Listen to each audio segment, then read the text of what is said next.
उत्तर प्रदेश के जिला अमरोहा के एक गांव के अंदर एक महिला का अफेयर चल रहा था, किसी और से संबंध थे। ये बात जब उसके पति को पता चलती है तो उसका पति नाराज होता है। अपनी बीवी को समझा रहा था कि जो तुम कर रही हो वो सही नहीं है। पत्नी थी कि अपनी आदत से मजबूर थी और इसी बात का बदला लेने के लिए उसके शौहर ने जो किया वो वाकई बहुत भयानक होता है। दरअसल वो अपने दोस्तों को इकट्ठा करता है और उस रात 11 दोस्त इकट्ठा होते हैं। उनको अपने घर पर लेके आता है और पत्नी से कहता है कि आज मैं तुम्हारी सारी जरूरतों को अपने दोस्तों के माध्यम से पूरा कराऊंगा। उसका दोस्त जो थे वो एक एक करके कमरे के अंदर जा रहे थे और उसकी बीवी के साथ वो गंदा और घिनौना कृत्य कर रहे थे। ये सब जब हो रहा था तो दोस्तों में एक तरह से होड़ मच जाती है, कौन ज्यादा बार करेगा। यहीं पर उसकी बीवी बेइंतहा परेशान हो जाती है। एक एक आदमी 2-2, 3-3 बार जब उसके पास आया तो वो महिला ने एक बहाना लिया कि मुझे बहुत तेज का टॉयलेट आया है, बस यूं गई और यूं आई। उस टॉयलेट के बहाने से घर कमरे से बाहर निकलती है और किसी भी तरकीब से दहलीज को लांग कर सीधा बाहर आ जाती है और जोर जोर से शोर मचाती है ताकि आसपास के लोग आएं और उसको बचा के ले जाएं। लोग आते हैं, उसको बचा के ले जाते हैं, लेकिन ये मामला कभी भी थाने चौकी तक नहीं पहुंचा। सामाजिक लोगों ने बैठकर इस मामले को हमेशा हमेशा के लिए निपटारा करा दिया। मगर आज की जो सच्ची घटना मैं आपको सुनाने जा रहा हूं, इस सच्ची घटना को सुनने के बाद आपको न केवल हैरानी होगी समाज के उन लोगों को जिन्होंने फैसला लिया था, जिन्होंने पंचायत आयोजित की थी, और साथ ही आपको ताज्जुब भी होगा दो ऐसे लोगों को जिसमें एक पति होता है जिसको आप बार बार सैल्यूट करने पर मजबूर होंगे।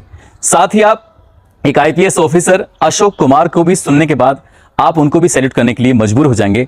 तमाम तरह के प्रेशर थे, तमाम तरह की बाधाएं थी, उन्होंने पार करते हुए जिस तरह से इसमें पीड़िता को इंसाफ, पीड़िता को न्याय दिलवाया, वो वाकई अपने आप में काबिल गौर है। आदाब, नमस्कार, सत श्री अकाल। मैं उस्मान सैफी। आज की जो सच्ची घटना मैं आपको सुनाने जा रहा हूं, ये सच्ची घटना है उत्तराखंड प्रदेश का एक जिला है हरिद्वार, और इसी से 30 किलोमीटर दूर एक शहर है रुड़की, जो कि अपना आप में बहुत चर्चित शहर है। उन दिनों इस हरिद्वार जिले के एसएसपी हुआ करते थे आईपीएस अशोक कुमार, और रुड़की के एक थाने से फोन पहुंचता है आईपीएस के पास और वो कहते हैं कि सर, बैलगाड़ी के अंदर एक चारपाई रखी हुई है जो टूटी फूटी है और उसके अंदर एक महिला है। मैंने जो उसकी परेशानी, उसकी व्यथा सुनी है, बस घबराहट हो रही है, परेशानी हो रही है, करूं तो क्या करूं। यह बात सुनने के बाद आईपीएस ऑफिसर ने कहा कि उस महिला को तत्काल प्रभाव से हॉस्पिटल में भेजो ताकि उसका उपचार हो सके। और उपचार के बाद फिर मैं पहुंचता हूं।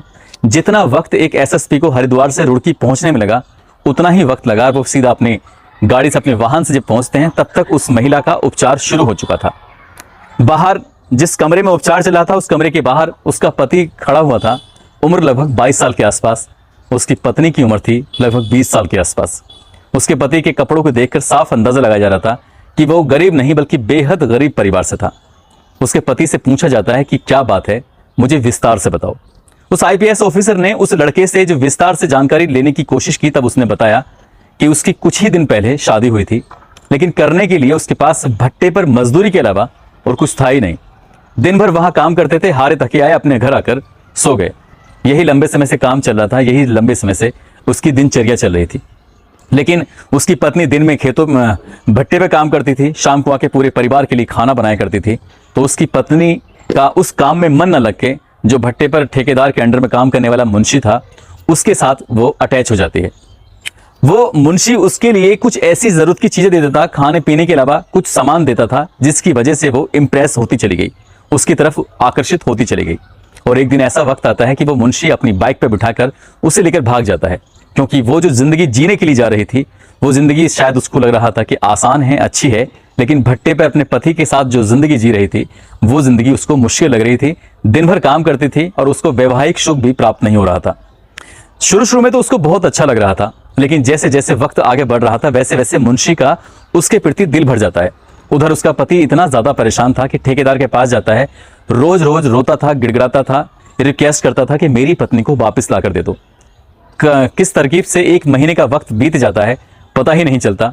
दरअसल वो महिला वहां जाने के बाद शुरुआत के 15-20 दिन तो बहुत ज्यादा खुश रहती है, लेकिन बाद में उसकी जरूरतों का भी ख्याल कम रखा गया, उसको जो पैसे थे उसका भी ख्याल कम रखा गया, और साथ ही जो उसको वैवाहिक सुख जो दिया जा रहा था उसका भी ख्याल कम रखा गया। अब पत्नी को कहीं ना कहीं समझ में आने लगा कि ये जो जिंदगी वो जी रही है शायद ये बेकार है। पति के साथ जो जिंदगी जी रही थी एक सम्मानजनक जिंदगी थी, उसी के साथ जाने में बेहतर है भला ये। मुंशी से कहती है कि मुझे वापस जाना है अपने गांव, मुझे गांव ले चलो। उधर ठेकेदार का लगातार दबाव बढ़ रहा था और मुंशी ने जब देखा कि मौका है इसलिए इसे लेके चलते हैं, मुंशी उसे वापस लेके जाता है, उस मजदूर के हवाले उसकी पत्नी को कर देता है। उस मजदूर ने 1 महीना उसकी पत्नी बाहर रही, उसे इस बात का कोई गुरेज नहीं था, कोई मलाल नहीं था। उसने अपनी पत्नी को फिर से स्वीकार किया और वो कहता है कि उसकी लड़ने की हैसियत नहीं थी कि उस मुंशी से वो लड़ सके या अपनी पत्नी के या जो भी उसका अपमान हुआ है उसका बदला ले सके। वो खुशी खुशी अपनी पत्नी को गाँव लेके जाता है, लेकिन गाँव में ऐसी बातें कभी किसी से छिपती नहीं है और ये बात गाँव में आग की तरह फैल ही गई थी कि उसकी पत्नी फला व्यक्ति के साथ भाग गई है। जब वो वापस लौट कर आती है तो ये बात फिर से पूरे गांव में आग की तरह फैल जाती है। अगला दिन निकलता है और उस महिला या उस पुरुष की जो जाति थी उस जाति के लोग इकट्ठा होते हैं और इकट्ठा होने के बाद एक फैसला लेते हैं कि पंचायत आयोजित की जानी चाहिए। पंचायत आयोजित की जाती है उसी गरीब आदमी के घर पर, क्योंकि कच्चा मकान था, उसी मकान के लोन में या कह सकते हैं कि उसके अहाते में एक पंचायत आयोजित की जाती है और पंचायत में उस समाज के बड़े बड़े बुजुर्ग लोग भी थे और कुछ जवान लोग भी थे। तभी फैसला लिया जाता है कि इस महिला को यदि जाना ही था तो वो किसी और समाज के व्यक्ति के साथ क्यों चली गई, किसी और व्यक्ति की जाति के साथ क्यों चली गई।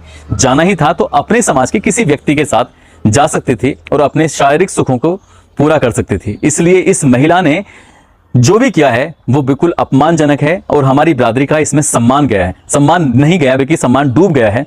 और इस बात को लेकर पंचायत जब ये बात कर रही थी, उसका पति और पत्नी उनसे कोई बातचीत नहीं हो रही है, वो एक कोने में बैठकर पंचायत के फैसले का इंतजार कर रहे थे। तभी पंचायत ने फैसला सुनाया कि इस समाज में जो मर्द हैं, जो भी लगता है जिनकी मर्दानगी ज्यादा है, जो हष्ट-पुष्ट हैं, पहलवान हैं, वो अपने अपने हिसाब से तैयार हो जाएं और एक दिन तारीख वगैरह मुकर्रर की गई उसके लिए कि आप लोग सब इकट्ठे हों और इस महिला के साथ अपनी मर्दानगी दिखाने के लिए तैयार हो जाएं।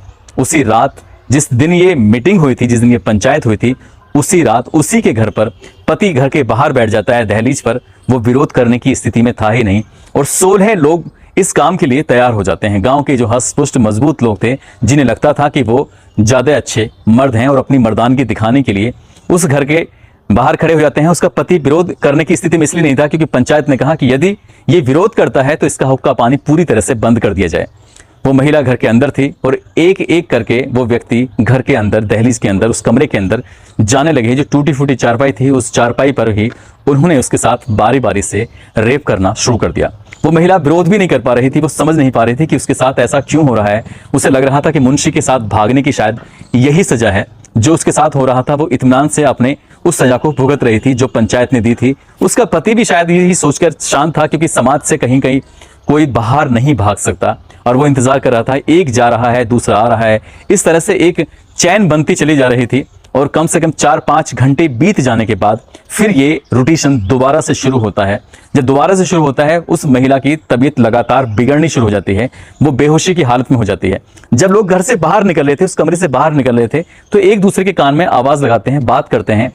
बात करते करते जब सामूहिक रूप से बात सबके पास पहुंचती है तो सभी ने कहा कि हाँ, मैंने भी उसकी नब्ज टटोल के देखी थी, उसकी नब्ज काम ही नहीं कर रही, ऐसा लग रहा है जैसे वो मर चुकी है। जब वो 15-16 लोगों ने उसके साथ बलात्कार किया, एक के बाद एक बार बार जा रहा था और उस लड़की की, उस महिला की जो सांसें थी थमने लगी। और ये बात जब उसके पति को पता चलती है तब तक दिन निकल चुका था, सुबह के 4 या 5 बजे के आसपास का वक्त हो चला था और रात भर उसके साथ ये सब ऐसा ही घिनौना कृत्य होता रहा।